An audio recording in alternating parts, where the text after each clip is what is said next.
Alright, so in today's video we're going to be prompting the question, why the people closest to you don't understand what being a freelance creative means. So to start off, before this we were talking about fear. It's like, I think with my parents, they were under the assumption that I was going to fail just because they didn't understand what being a freelancer dealt with, and I think it was they didn't understand and they were fearful. They didn't want me to fail. But someone being not understanding is okay, and it's not wrong for them. But because they don't understand, it doesn't mean like they want the worst for you. You know what I mean? Look, everybody you've got around you cares about you, loves you, all that stuff. I think where the frustration lies and the reason that they don't understand is because from a very young age you're taught, go to school, go to college, get a good job, go sit in your cubicle from 9 to 5, get your insurance benefits, get your retirement in line, get all that stuff in line, so when you retire, everything's good, you got your welfare, your Medicaid, whatever the hell it is.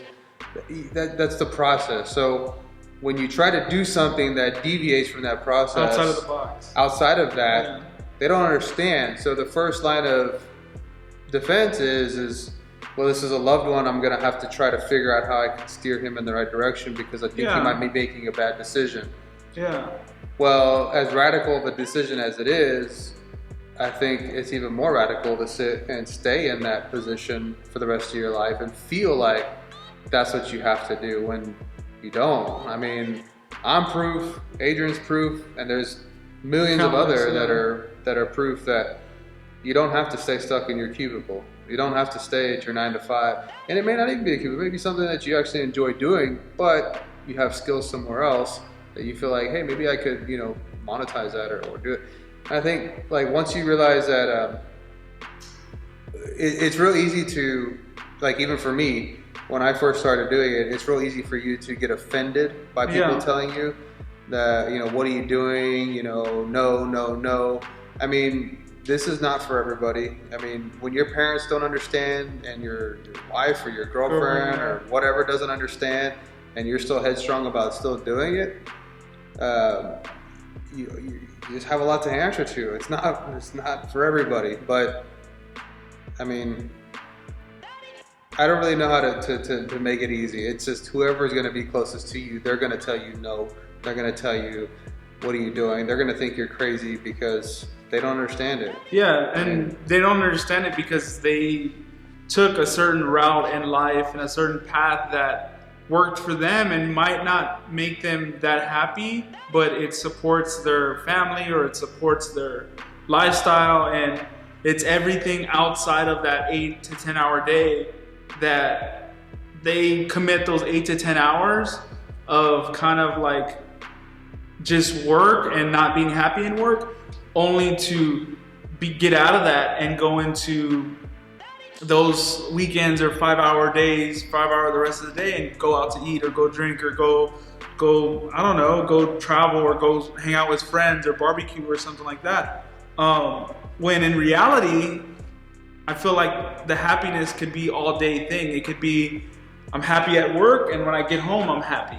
And I think that's the goal of these videos, is to kind of like open people's minds up, because a more traditional generation doesn't understand what it's like to be a freelancer. I remember growing up, like, video games was crap, and now like one of my cousins is making like a living just playing video games and watching people play video games. It's like, yeah, but our parents, my parents specifically, that generation didn't understand what it's like to do that and make money off of it. Right. So it prompts them to be fearful, maybe be doubtful, maybe disencourage you to do that because they want the best for you. And I mean, in some instances, there's families or friends or girlfriend or significant others that want the best for you, but then there's also people that are just gonna doubt you either way. Like, so there's two of those people. So you got people that love you that are doubting you, and people that want to watch you fail that are doubting you. And you got to kind of like harness all that energy and then distribute it into your work, or distribute it into that I guess that extra effort it will take to monetize it and be a successful freelancer and a sustainable one.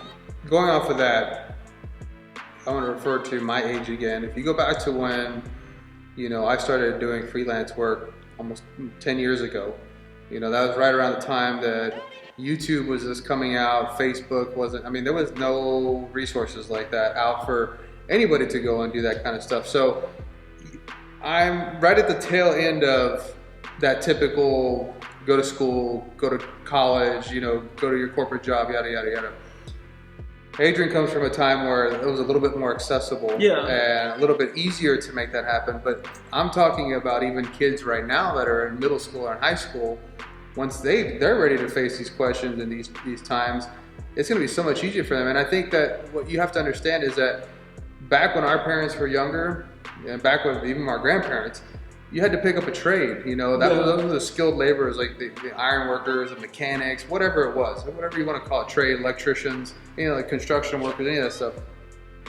Today's society now, a trade is learning how to work this camera, learning how to be on YouTube, learning how to write software. Those are the new trades. And I think when people start understanding that trade, just because it doesn't, you can sit in a coffee shop and make a living doesn't mean you're not actually performing a trade. You don't have to break a sweat, and you don't have to be, digging holes to call it a trade now. A trade literally could be sitting and blogging and writing and talking about the things that you love. And writing about someone's business. I just had, just for example, a couple of weeks ago, I was talking to my nephew. He is 17, going to be 18 here. He's going to be graduating this year from high school.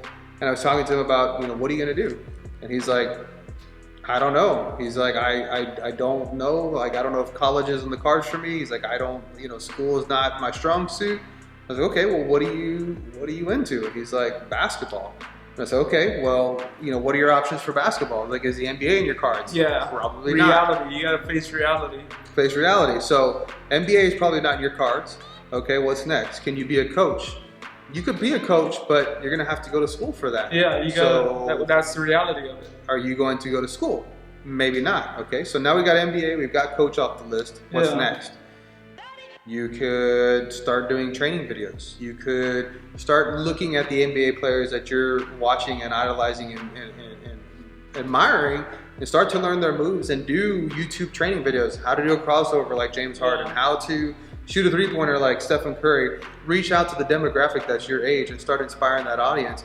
And by the time you graduate high school, you got a fan base, you got a following, and so once you're out, you continue that. And as you get older, your skills get better and your videos get better. So there's ways of monetizing your efforts and your thought process and the things that you're passionate about. You just got to get creative with it. You got to think about it.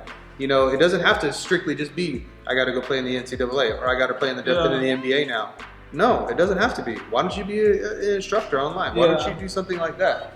So that applies for anybody, whether it's quilting, maybe your quilting is not that great, but you really like quilting. Well, why don't you do a blog and find other people that can quilt really good and share their stuff, get their information, find out that stuff and just help, contribute to that society or that creative industry and pull fans and people from there. Yeah, and I think just going back to the question, it's literally, you got to come to the terms that the people that are closest to you and love you or want to watch you fail are just not going to be understanding about what it is to be a freelancer in the industry, in any creative field, or to think about owning a business. Like if someone wants to maybe sell wood that is decorated with flowers and stuff like that, or just not if that would be creative or if that would be freelance or if that's just going into business of something that's a hobby that you like to do.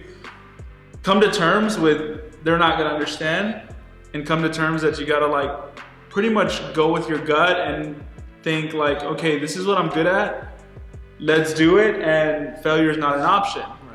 Right. Pretty much put the blinders on and be okay, I'm not listening to anyone. I've convinced myself that this is what I like, and I'm gonna go after it full head of steam.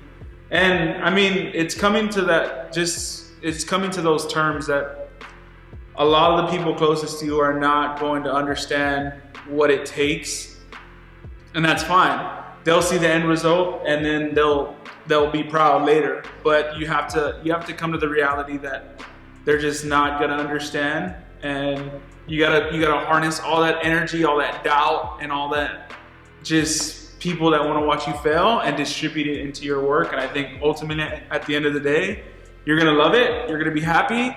It's gonna be painful, but it's gonna be worth it.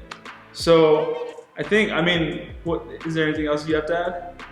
No, I mean, I think that, you know, there's going to be a lot of, you know, and this advice may not apply to everybody. Yeah. I mean, I recently just had a baby, and you got to be smart about it. Could I have done this while I had a baby in the beginning?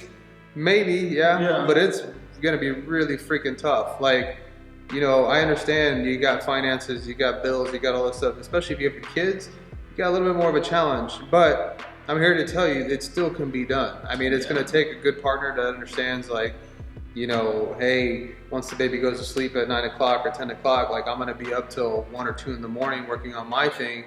You know, whatever it is, you know, that mutual understanding. Yeah, your side hustle. You know, doing your thing. Like, there is plenty of time. You don't need 10 hours of sleep or 12 hours of sleep. You could actually be using that time to figure out your creative process that you want to contribute to and what you want to do. I mean, if you go in at 8 o'clock or 9 in the morning, you know, if you get up at 6 in the morning and start your morning and get in an hour or 2 and then maybe 3 or 4 hours after you get out of work, I mean, you're talking, there's already 5 hours a day that you have to contribute to your hobby, your something, to turn it into a passion or turn it into an actual way of making money. I just think that, again, you know, there's going to be a lot of sacrifices that have to be made. You know, you're not going to have a ton of money up front. You're probably not going to be able to get to go out with your friends as much anymore. You're probably not going to get to do a lot of things that you are used to.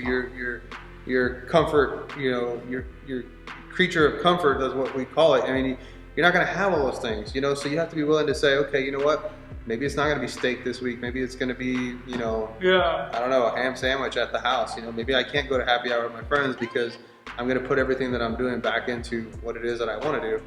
And the faster you do that is, I think the faster they get to an understanding of it. I mean, if they're evaluating your life and it's like you're still doing the same old things, but you want to like go into business or be a freelancer or be a creative, but you're still living your life the same way, like they're going to look at your actions and they're going to look at what you're saying and they're going to not put it together and they're going to doubt you even more.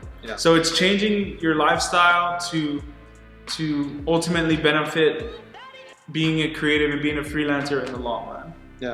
I mean, it's mind-blowing to me that people are still sitting at desks in cubicles working a mundane job that they just can't. But some people are cool with that. I mean, I get it. I mean, some people are cool with that. Like, some people have to like be a mortuary science. Like, they studied mortuary science because they want to like put makeup. Well, I mean, I get that. People want to do it, you know? It's coming, like, I think you need to come to terms with the fact that that's too. Like, some people are made for that. You know, like, some people are made to like sit at the cubicle and design a desk. Get a taste of doing your own thing and you won't ever want to go back. It's like crack. You're not going to want to go back to. But I don't think everyone's like that though. Well, no, of course not. Everyone, no. Like the fact that like everyone is not. I don't think everyone's meant or destined to be in business on their own. Or be a creative or be a freelancer. You got to be good at what you do. There's people that live in this world that love sitting at a cubicle. And that's totally fine. The office chisme and all that shit going on. I mean, if it makes them happy, then it makes me happy. But this video series is for people that kind of want to branch out of that. And hopefully, I think this video will help you. And if you have any questions, just send us a message or drop a comment.